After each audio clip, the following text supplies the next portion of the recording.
Steve with Elev8, and we have a really special Elev8 tonight with Entity Glass. Man, this girl is up and coming, and you need to follow her because she is gonna rock this world. Her art is really dope. I want to throw this out there as well. We got a really cool brand ambassador program, Elev8 Dolls and Elev8 Dudes. Check it out at elev8ambassadors.com. And what you get is you have a really unique platform to promote our products, earn cash or credits, and it's just a lot of fun.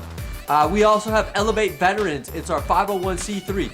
Check it out. It's really cool. We get to help rehabilitate and reacclimate veterans into society. It's really awesome. Teresa is really making some moves in this stuff. Well, anyways, let's get into this interview with Entity Glass. All right, we got Entity Glass here. Thank you for joining us. How are you today? Thank you for having me. I am doing quite well. How about yourself? I'm really excited to be here today and to learn more about you. And this is awesome. Yeah, thank you so much for the opportunity. Hell yeah. So the first question I find to be one of the most interesting is, how did you get into glass blowing? So I did not have a linear path to glass, which I think a lot of us share that. I went to an art school for undergrad, so I was lucky enough to have that background. And while I was there, I started as a photo major, and then I moved into animation, into VR development, into a whole bunch of different areas that I was interested in. And I started wondering about optics with filming. So I got really interested in making these glass objects, mostly in the cold shop, where I could change and manipulate the imagery that I was shooting. Okay. And from there, I kind of just fell in love with the process of the hot glass. Did you play with fire before that, or because I mean, there's something about that fire? There's something about that fire. Growing up, I used to put bottles in bonfires, and I was the one out of all of our friends that was like, what happens if you poke it? So, you know, there's definitely that impetus there. Yes. Right on. So since you have some of that background in art and everything, do you find that, like, especially like for maybe VR or something, their basic concept or design shapes maybe, do you feel that helps bring it into pipes? And you do a lot of like little things and stuff like that, pendants, and do you feel that helps bring in the process? I guess I don't know what. Yeah, no, definitely. So having gone to art school, I had a mandatory 9 to 16 hours of figure drawing a week. Okay. So that was both the first thing that I did in glass, and also kind of a thing I do now to, you know, keep making sure that I can continue to blow glass. So I do also make the little female figure forms, and some male figure forms as well. The big way that studying art at school influenced what I do now. Also in terms of connecting the VR to glass, there are skins inside of VR that are optical, and I was always absolutely enamored of the glass ones. Okay. So anytime I could build reflections off of reflections after reflections, and then walk through that space and move through that space virtually, I was having a good time. Wow, that's crazy. How did you get your glass name? Yeah, so I picked Entity because I was feeling very non-committal at the time, and it kind of stuck. My initial name on Instagram was Alchemical Entity. Okay. In general. So when I moved into glass blowing, I just kind of took the Entity. I was trying to keep alchemical because it is so pertinent to glass. And my shopmates were like, what are you doing? So they kind of helped me pick just the Entity part. All right, fresh. And then how long have you been on the torch? When did you get started into this? Yeah, so again, not linear. I have been production, working on a torch, doing like only torch work for about 2 years. But before that, I started in the hot shop, and then I left RISD at a certain point to come home. And I have this really good program, VCU. I don't know if y'all have heard of their glass program, but there's a really good program there. And I blew glass there. They introduced me to torches, which they still had lying around, even though they had no classes. And got very interested in messing. I never wanted to go back into the hot shop after that. Um, and then I started taking classes at a local nonprofit organization, and I actually got to study with Brad Pearson. Oh, wow. Yeah, he's like a gem in our city.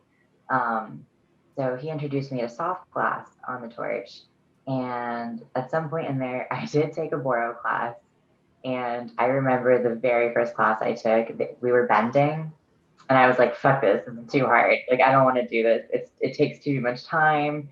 To Sculpture's bend the harder." boro? Yeah, pushing Marias and bending right degree angles and things like that in the first class, and I was like, but then I ended up, very long story short, back in Richmond after graduating, and I wanted to find some way to do class. And so I started taking Boro classes more seriously. I got to study with Jack Alden, Oh, and then wow. yeah, he's really talented. Got to see that guy one day soon. Um, and then I ended up in Dux's studio, and kind of haven't looked back. I knew from the day I signed that lease that I was going to have to make X amount of money to continue to feed myself and be in that space. So I never didn't have a time where I was paying for glass with glass, and it really pushed me to get Hell to yeah. to.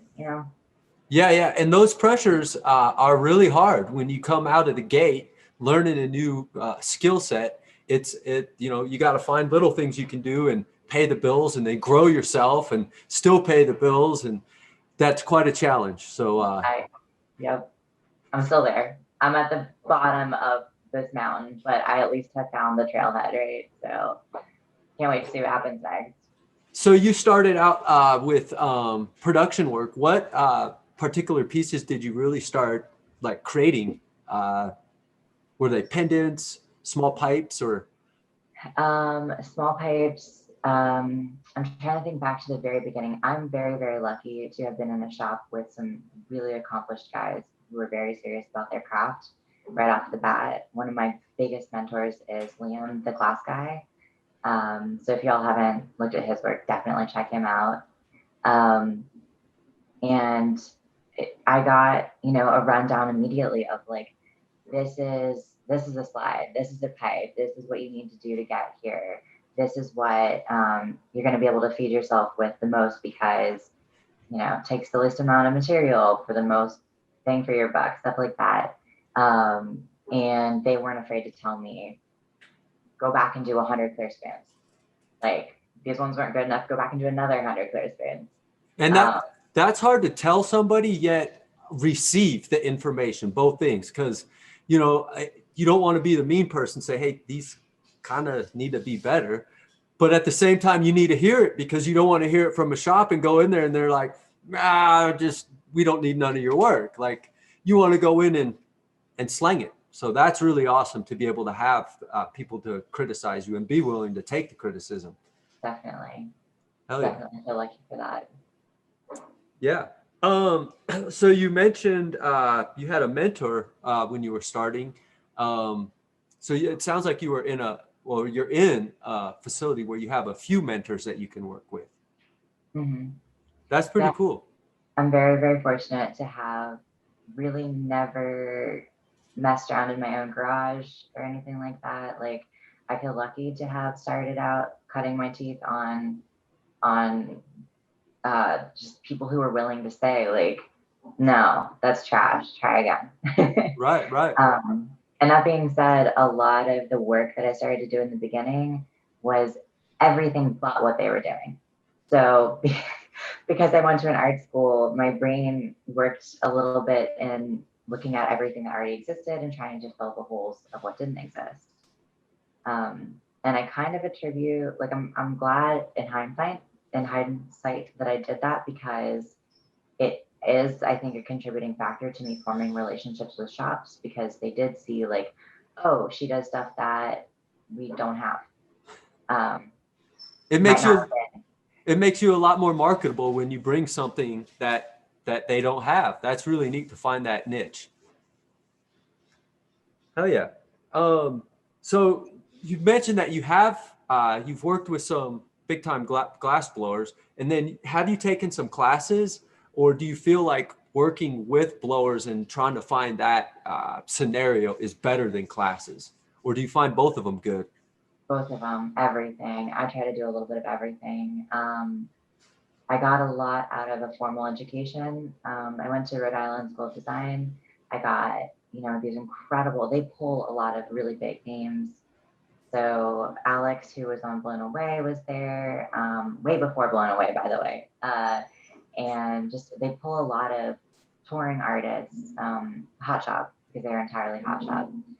But I learned to watch at a formal school. So I got years of being able to watch and take notes and understand how, like, why it works the way it works, the chemistry and all of the things that go into it, the theory, how to push materials in an academic setting.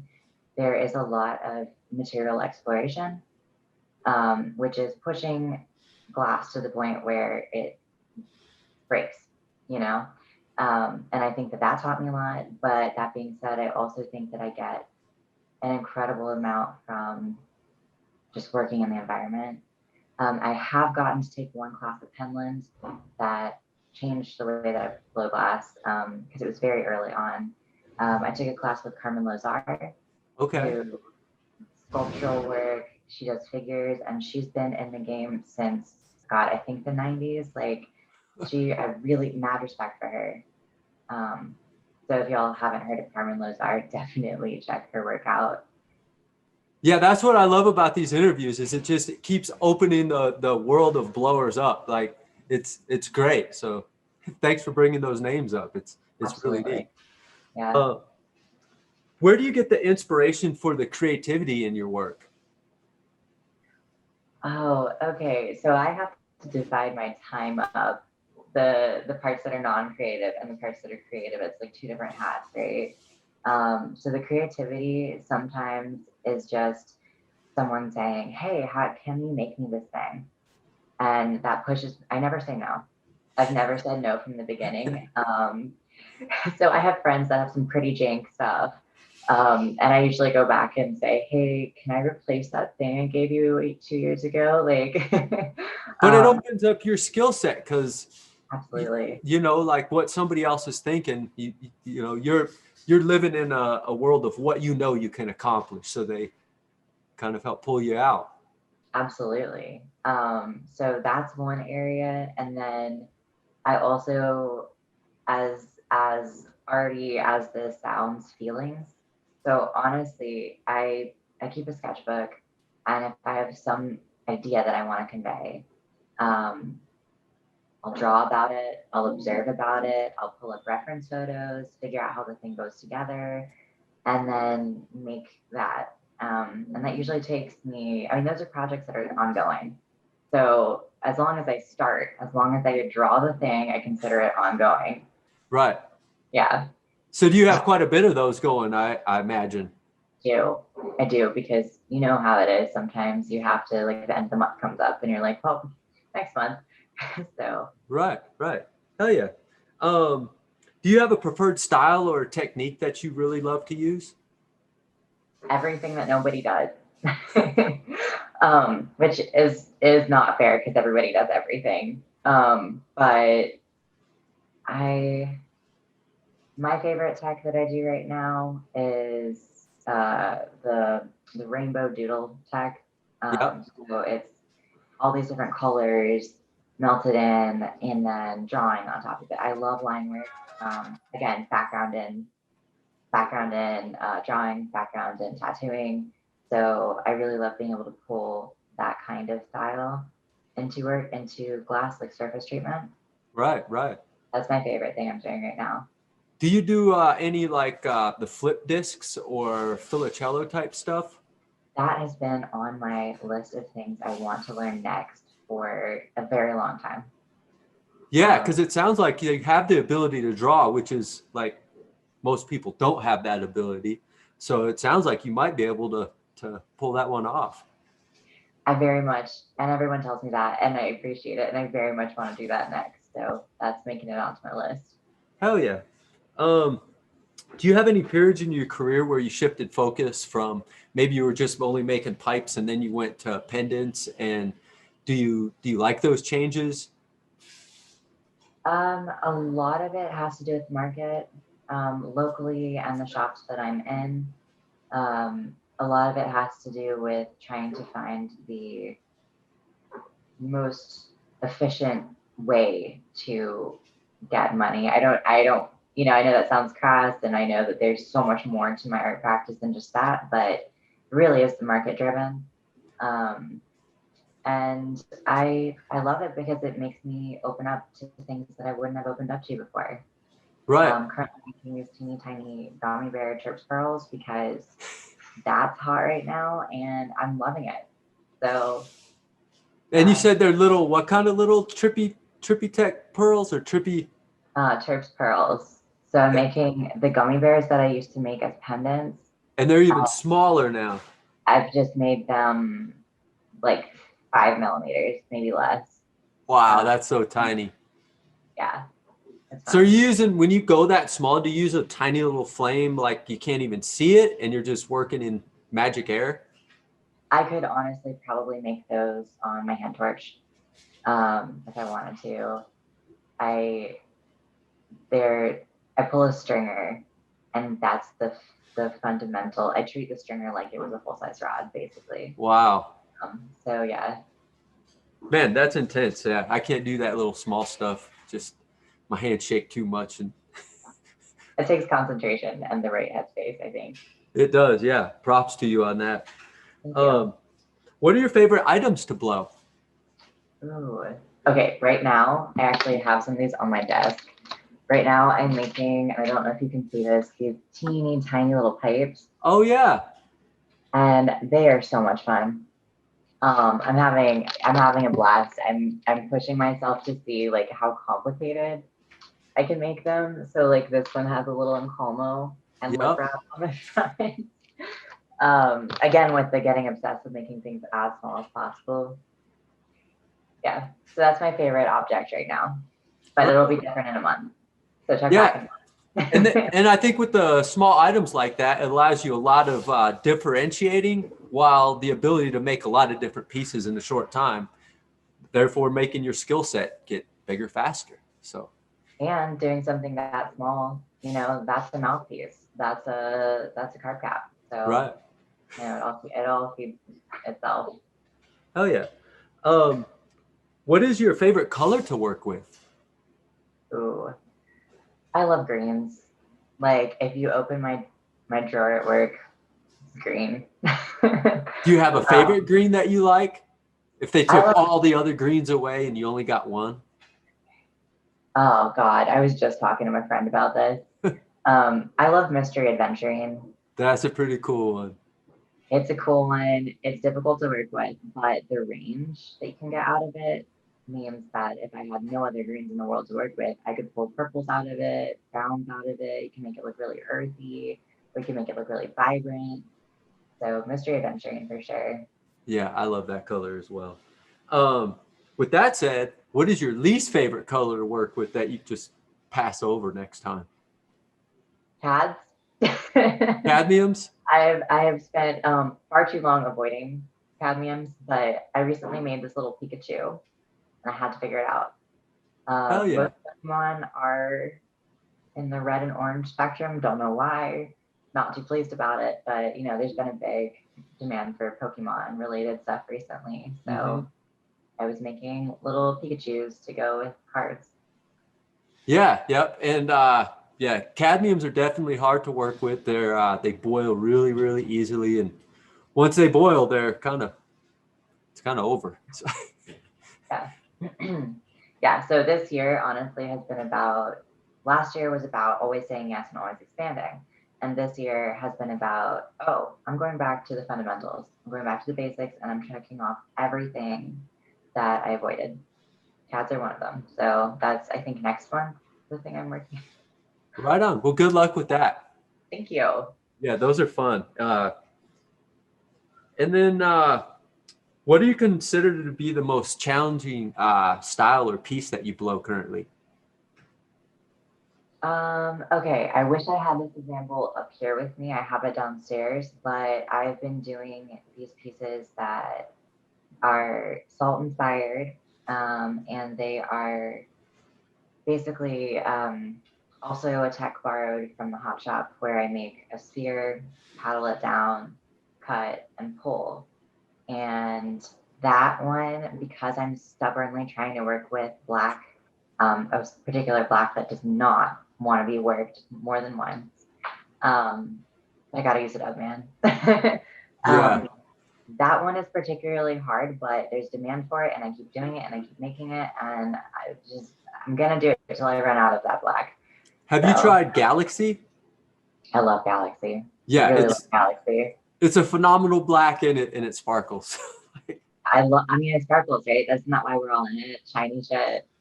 Right. Glitz and light and shiny sparkles and glasses. I love it. Um, do you collaborate often? I I want to collaborate more. So my very first collaboration, I think, I'm probably misremembering, but my very first collaboration was a fortune cookie out of the Rainbow Doodle Tech with Okay. ducks. So that was a really cool collaboration. We sold both of them. Good time. I have also I did collaborations with pretty much all the guys in the class I was in when I was at Penland. That was Nice. really rewarding. I love doing that drawing. God, what's it called? Corpse something corpse. Um, yeah. Corpse's Bride. No, there's like this thing where you draw something and you pass the paper, and then the next person draws something, and then you pass the paper, and the next person draws something. And I really like doing that, but in glass. Oh, So I've been wow. doing that with a couple of my friends. Um, I also recently did a collab with Stark Glass up in Canada. He's getting really, really good at faceting. So I sent him some of my hands, and he faceted this really cool object to go in the middle. Yeah, I So noticed you have a lot of gemstones, facet gemstones on your pieces. Do you make those then? yep, I do. I love faceting. I love cold working. It was the first thing I ever did. There's definite room for improvement, and I've never worked with an arm. I've only ever worked with my own hands. I'm only And laughing because we just got one of those arm things and I'm all setting it up and still haven't used it yet. But yeah, before it was just dude, trying to let me spin it. know. Let me know what you think of that, and also if it's better than just getting really good at using your hands. I would imagine. I just haven't figured out what you attach the piece onto and how you attach it in there. So that's the next problem. I will ask Star Glass about that and get back to you. Yeah, that's neat. Yeah, Um, what's the most amount of time you've ever spent in a particular piece so far? I have pieces I haven't finished yet from like 6 months ago. Just waiting for the um, next skill set to ramp up, or it's just a sometimes, big project. sometimes it is that. Sometimes it's that I was always that person that would step far. So I would take the time, Liam, if you're listening, I would take the time to like do the basics, but I also always wanted to take a huge leap, just to try it out. So I don't know if you saw the little fetus in the green circle on my Instagram, All but right. I also working with that general type shape. because I think it's gorgeous and I want to make it an installation, less functional, more art installation that happens to be functional. But I've been working on this one with two demons interacting in the center Okay. for 5 months now. And it's just because every time I get to the point where I'm like, yeah, I got all the pieces and parts, I'm interested. I'll see something I did before. I'm like, I could do that foot better. So, you know. Yeah, that might be a perpetual project because each month goes by, like your skill set keeps ramping up. Exactly. Well, I'm excited to see how that one turns out. Thank you. Thank you. Um, have you ever competed in any events yet? No, I haven't. I may in the future. Right Um, on. Do you COVID, like the pressure of events maybe, or do you think that would be fun? Or I think more it's so great. like the networking? Well, okay, so I absolutely adore networking, which I know isn't everybody and who likes to work in a fire cave. You know, we don't always like the two, but I like both. And the pressure might get to me, but I love pushing myself. You know, I love saying yes to absolutely every opportunity. So No pressure, no diamonds. exactly. Um, do you consume cannabis yourself? You know, I used to, and I found that it just isn't quite right for my brain chemistry. So perhaps in the future, when I can walk into a store and know exactly what it is that I'm getting and know exactly how it interacts with my brain, then I'm not opposed to it. I would love to be able to. Um, Currently, I do smoke CBD sometimes to test the function of my pieces. Okay, Yeah. right on. Oh yeah, that's sweet. Um, do you have any hobbies outside of glass? Do any of us have hobbies outside of class? I Joking. don't, but I gotta ask those questions. Yeah, I play bluegrass. I'm a fiddler. Oh, So really? Holy mackerels, that's cool. that is my I'm not blowing glass right now thing that I do. Right on. And how long have you been a fiddler? 25 years. Holy mackerels. Wow. How old are you? Maybe that's not a good question, but you look fairly young. I'm 27, so I've had a violin in my hand since I was able to hold one. Well, I can't wait to hear that because I gotta imagine you just rip ass on there, just ripping the strings and doing all that stuff. I really appreciate that. Yeah, I've given up much of my practice time to glass, but I still enjoy picking it up from time to time. Oh yeah, that's neat. Um, what can we look forward to in the future from you? Oh my God, so many things. I am not giving up. I am planning on going to Salem because I really want to fill in all the gaps in my education, and because I know that it's just a phenomenal place to meet people who are also just as passionate as you. And I really want to do the scientific program. I'm also interested in chemistry in general, so I want to know how to work that all together. Ultimately, I want to be making my own color, things like that. Just this year is going to open up a lot. I have a really good feeling about this year. So Yeah, that sounds neat. And and going out there will probably, any type of immersion, just really get your skill set up and that sounds like a lot of fun. really excited. Do you still have the same passion today as when you first started? Yeah, I would say it's like a relationship and it's constantly changing. So there's different parts of the relationship. You know, there's like the honeymoon phase where you can't get enough of it and you're in there 15 hours a day and it's because you're insane. It's because you just like want to watch everyone doing it. You go home and you're looking at YouTube videos and, just like there's that obsession. And then sometimes it mellows out into, hey, I have been neglecting my other parts of my life. Let's work on that a little bit because I personally believe that if you don't have your health and you don't have, a healthy balance in life, that you're not going to be the best glass blower, personally, that you Yeah, could be. it's the So yin and the yang, and it's nice that you mentioned that. Being young at it, I got to interview Robert Mickelson, and he said the same thing. It's all about having the balance.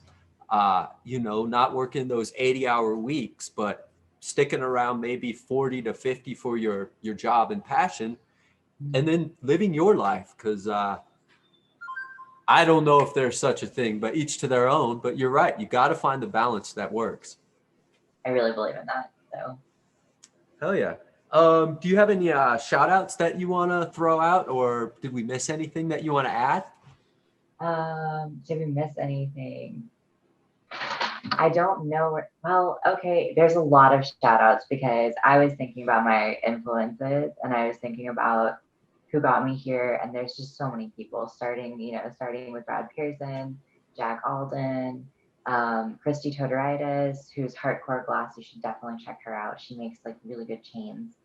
Yeah. Also the Richmond. And then my biggest influences too have been people that I just work with, like people that I know from the Richmond scene, people that mean a lot to me. So my shop mates, Liam the Glass Guy, Santi, Egon Glass, Stephen Baker, who is another person who did a lot of many different media before he came to glass. So Okay. It's really nice to work next to someone who is like, I have these ideas and I have all of these other things that I do, and now I want to put it in glass.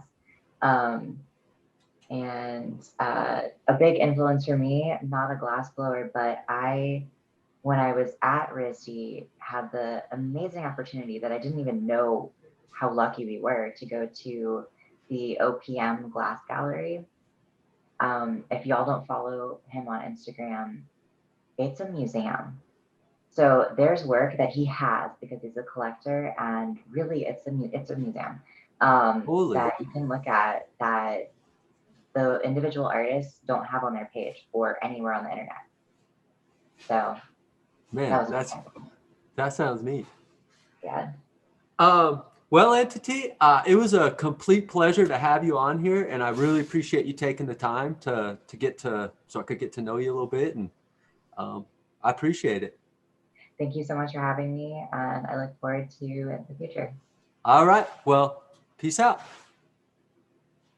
Well, all right, y'all. That was really, really, really fun. It's neat to see a younger person coming up, growing their skill set, seeing how they're tackling this stuff, and really get in there. Really awesome. Personality is awesome. Her drive is phenomenal. You need to check her out. You need to follow her, and good stuff there.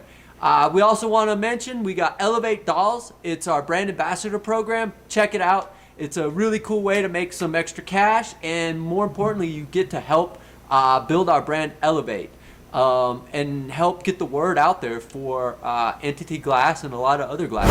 I want to say Elev8, mind, body, spirit, y'all. Have a great one.